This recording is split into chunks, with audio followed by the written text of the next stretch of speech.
अहंकार. एक गाय गवत चरायला जंगलात जाते. संध्याकाळच्या वेळेस तिच्या लक्षात आले की एक वाघ तिच्याकडे दबक्या पावलाने येत आहे. ती भीतीने इकडे तिकडे पळू लागली. वाघ सुद्धा तिच्या पाठीमागे धावू लागला. धावता धावता गाय एका तलावापाशी पोहोचली आणि घाबरलेली गाय त्या तलावात शिरली. वाघ देखील तिच्या मागे त्या तलावात शिरला.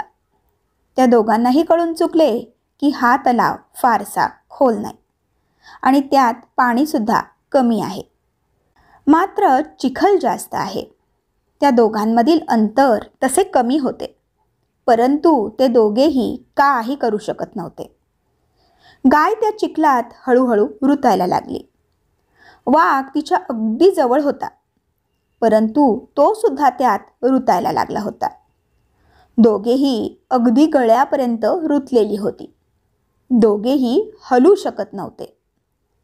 थोड्या वेळाने गायीने वाघाला विचारले, तुझा कोणी गुरु किंवा मालक आहे का? त्यावर वाघ गुस्स्यात म्हणाला, मी तर या जंगलाचा राजा आहे. माझा कोणी मालक नाही. मीच या जंगलाचा मालक आहे. त्यावर गाय म्हणाली, परंतु तुझी शक्ती तुला या क्षणी काहीच उपयोगाची नाही. त्यावर वाघ गायीला म्हणाला की तुझे हाल देखील माझ्यासारखेच आहेत की. तेव्हा गाय त्याला हसून म्हणाली, बिलकुल नाही. संध्याकाळ झाली की माझा मालक मला शोधत येईलच आणि या चिखलातून मला काढून घेऊन जाईल. थोड्या वेळाने खरंच एक माणूस आला आणि गायीला चिखलातून बाहेर काढून घेऊन घरी गेला. जाताना गाय आणि मालक एकमेकांकडे कृतज्ञतेने पाहत होते. त्यांच्या मनात असून सुद्धा ते वाघाला बाहेर काढू शकत नव्हते, कारण त्यांच्या जीवाला धोका होता. ह्या कथेतून हाच बोध मिळतो की गाय हे समर्पित हृदयाचे प्रतीक आहे. वाघ हे आपले अहंकारी मन आहे.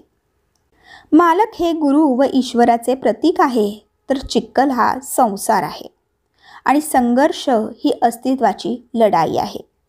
कोणावर निर्भर असणे चांगली गोष्ट नाही, परंतु मीच श्रेष्ठ आहे, मला कोणाच्या मदतीची गरज नाही, हाच अहंकार विनाशाचे बीज रोवतो. हे कायम लक्षात ठेवा. धन्यवाद. श्री स्वामी समर्थ.